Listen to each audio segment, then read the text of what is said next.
ओम शांति। आज की मुरली का टाइटल है सफलता का आधार परखने की शक्ति।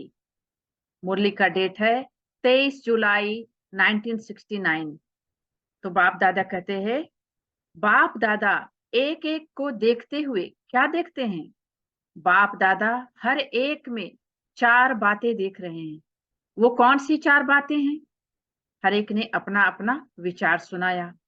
एक तो ताज देख रहे थे, दूसरा तख्त, तीसरा तदबीर और चौथा तकदीर। यही चार चीजें हर एक में देख रहे हैं।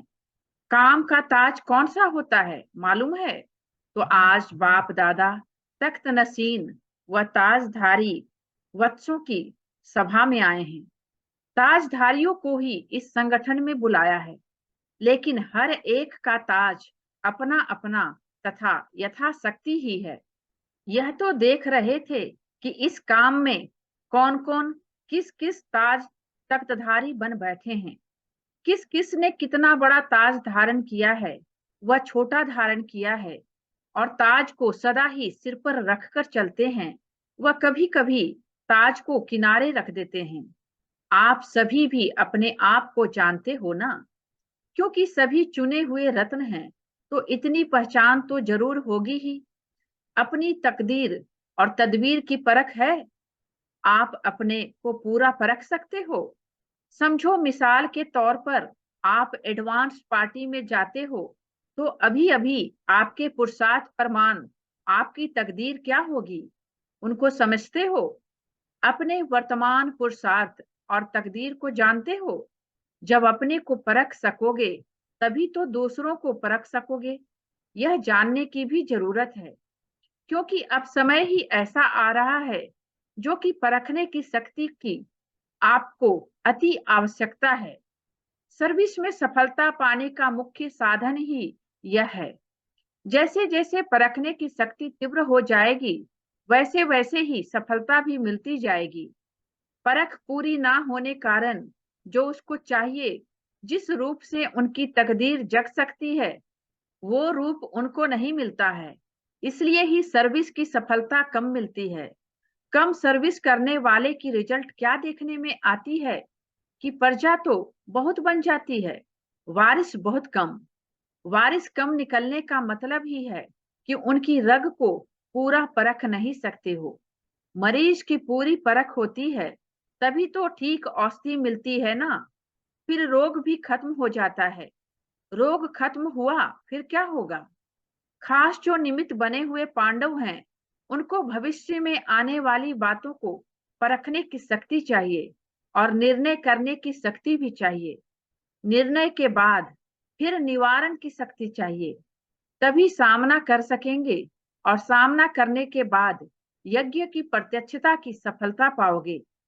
आपको बाबा ने किस लिए बुलाया है? हिसाब किया जाता है ना। सीढ़ी उतरने और चढ़ने का ज्ञान सिखाने लिए बुलाया है। अब किस बात में उतरना है और किस बात में चढ़ना है? बड़प्पन तो पकड़ लिया है, मगर बड़प्पन होते हुए भी जहां पर छोटेपन की सीढ़ी उतरना होता है, वहां पर फट उतर नहीं सकते हो। एक सेकंड में मालिक और एक सेकंड में बालक बने की आवश्यकता है। जहां पर बालक बनना चाहिए, वहां पर फिर मालिकपन भी कुछ देखने में आता है। जैसा समय वैसा ही स्वरूप कैसे बनाना चाहिए, वो ही सिखाने के लिए बुलाया है। मिसाल के तौर पर आप कहीं भी संगठन के बीच में रहते हो। संगठन में कोई भी बात होती है, तो उसमें विचार देने के समय मालिक बनकर विचार देना तो बहुत अच्छा है। लेकिन जहां पर संगठन का सवाल आता है, वहां पर निमित्त बने हुए भाई बहनें जो फाइनल करते हैं, उस समय फिर अपनी बुद्धि को बिल्कुल ही बालकपन में ले आना चाहिए। बालकपने की क्वालिफिकेशन क्या होती है? वहीं पर फोर्स में बोलेंगे, फिर वहीं पर ही बिल्कुल निरसंकल्प बन जाएंगे। तो इसी रीति संगठन के बीच में निमित्त बने हुए के सामने अपनी मालिक पने की बुद्धि बनाकर राय देकर फट से बालक पने की बुद्धि बना लेनी है। इसी में ही फायदा भी है। लेकिन जहां भी मालिकपन होता है उसकी रिजल्ट क्या होती है? एक तो समय खराब होता है और शक्ति भी वेस्ट जाती है, और जो एक दो में स्नेह बढ़ना चाहिए वह कम होना संभव हो जाता है। इसलिए आप लोग जैसे कि जिम्मेवारियां लेते जाएंगे, वैसे वैसे आपको इस सीढ़ी को उतरने और चढ़ने की आवश्यकता होगी। तो इन एडवांस भविष्य सर्विस की सफलता लिए यह शिक्षा दे रहे हैं। आप सब अनुभवी भी हैं। समय प्रति समय हर एक छोटा बड़ा अपनी शक्ति और सम्मान को रखने की कोशिश करता है, और आगे चलकर यह कुछ समस्या ज्यादा सामने आने वाली है। इसलिए ही जो निमित्त बने हुए हैं उनको बहुत निर्माणचित बनना पड़ेगा। निर्माण अर्थात अपने मान का भी त्याग। त्याग से फिर और ही ज्यादा भाग्य मिलता है। जितना आप त्याग करेंगे उतना और ही आपको सम्मान मिलेगा। जितना अपना सम्मान खुद रखवाने की कोशिश करेंगे उतना ही सम्मान गंवाने का कारण बन जाएंगे। इसलिए बालक और मालिक पने की सीढ़ी को जल्दी जल्दी उतरो और चढ़ो। इस अभ्यास को बढ़ाना है, इसलिए ही आपको बुलाया है। अब इसमें सफलता तो तभी होगी जबकि परिस्थिति को परखने की शक्ति होगी। परिस्थिति को परखने से फिर परिणाम ठीक निकलता है।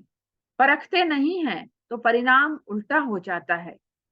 परखने की शक्ति बढ़ाने का क्या पुरुषार्थ है? दिल की सफाई से भी इस बात में बुद्धि की सफाई जांचती चाहिए। संकल्प की जो शक्ति है उनको ब्रेक लगाने की पावर हो। मन का संकल्प व बुद्धि की जजमेंट जो भी होती है, तो मन और बुद्धि दोनों को एक तो पावरफुल ब्रेक चाहिए और मोड़ने की भी शक्ति चाहिए। यह दोनों ही शक्तियों की बहुत जरूरत है। इसी को ही याद की शक्ति व अव्यक्त शक्ति कहा जाता है। अगर ब्रेक ना दे सकेंगे तो भी ठीक नहीं, अगर टर्न नहीं कर सकेंगे तो भी ठीक नहीं। तो ब्रेक देने और मोड़ने की शक्ति होगी तो बुद्धि की शक्ति व्यर्थ नहीं गवाएंगे। एनर्जी वेस्ट ना होकर जमा होती जाएगी। जितनी जमा होगी उतना ही परखने की, निर्णय करने की शक्ति बढ़ेगी। यह भी अभ्यास भट्ठी में करना चाहिए। तो अपने मन और बुद्धि को कहाँ तक ब्रेक लगा सकते हो और मोड़ सकते हो, अपने को चेक करना है। कोई बात में एक्सीडेंट होने के भी यही दो कारण होते हैं। खास पांडवों प्रति बाप दादा का यही विशेष इशारा है। अच्छा, भट्टी में तो बहुत कुछ सुना होगा। ऐसे तो नहीं कि बहुत सुनते हो तो बिंदु स्वरूप में रहना मुश्किल हो जाता है। परंतु बिंदु रूप में स्थित रहने की कमी का कारण यही है कि पहला पाठ ही कच्चा है। कर्म करते हुए अपने को अशरीरी आत्मा महसूस करें। यह सारे दिन में बहुत प्रैक्टिस चाहिए। प्रैक्टिकल में न्यारा होकर कर्तव्य में आना। यह जितना जितना अनुभव करेंगे उतना ही बिंदु रूप में स्थित होते जाएंगे। परंतु यह अटेंशन कम रहता है। आप कहेंगे समय नहीं मिलता है, लेकिन समय तो निकाल सकते हो। अगर लक्ष्य है तो जैसे कोई विशेष काम पर जाता है तो उसके लिए आप खास ख्याल रखकर भी समय निकालते हो ना। यही काम का थोड़ा समय जो रहा हुआ है उसमें यह विशेष काम है। विशेष काम समझकर बीच बीच में समय निकालो तो निकल सकता है, परंतु अभ्यास नहीं है, इसलिए सोचते ही सोचते समय हाथों से चला जा रहा है। आप ध्यान रखो तो जैसी जैसी परिस्थिति उसी प्रमाण अपनी प्रैक्टिस बढ़ा सकते हो। इस अभ्यास में तो सभी बच्चे हैं। वास्तव में बिंदु रूप में स्थित होना कोई मुश्किल बात नहीं है। जितना जितना न्यारा बनेंगे तो बिंदु रूप तो है ही न्यारा, निराकार भी है। तो न्यारा भी है, आप भी निराकारी और न्यारी स्थिति होंगे तो बिंदु रूप का अनुभव करेंगे। चलते चलते अव्यक्त स्थिति का अनुभव कर सकते हो। प्रैक्टिस ऐसी सहज हो जाएगी कि जो जब भी चाहो तभी अव्यक्त स्थिति में ठहर जाओगे। एक सेकंड के अनुभव से कितनी शक्ति अपने में भर सकते हो, वह भी अनुभव करेंगे और ब्रेक देने मोड़ने की शक्ति भी अनुभव में आ जाएगी, तो बिंदु रूप का अनुभव कोई मुश्किल नहीं है। संकल्प ही नीचे लाता है। संकल्प को ब्रेक देने की पावर होगी तो ज्यादा समय अव्यक्त स्थिति में स्थित रह सकेंगे। अपने को आत्मा समझ उस स्वरूप में स्थित होना है। जब स्व स्थिति में स्थित होंगे तो भी अपने जो गुण हैं वह तो अनुभव होंगे ही। जिस स्थान पर पहुंचा जाता है उसके गुण ना चाहते हुए भी अनुभव होते हैं। आप किसी शीतल स्थान पर जाएंगे तो ना चाहते हुए भी शीतलता का अनुभव होगा। यह भी ऐसा ही है।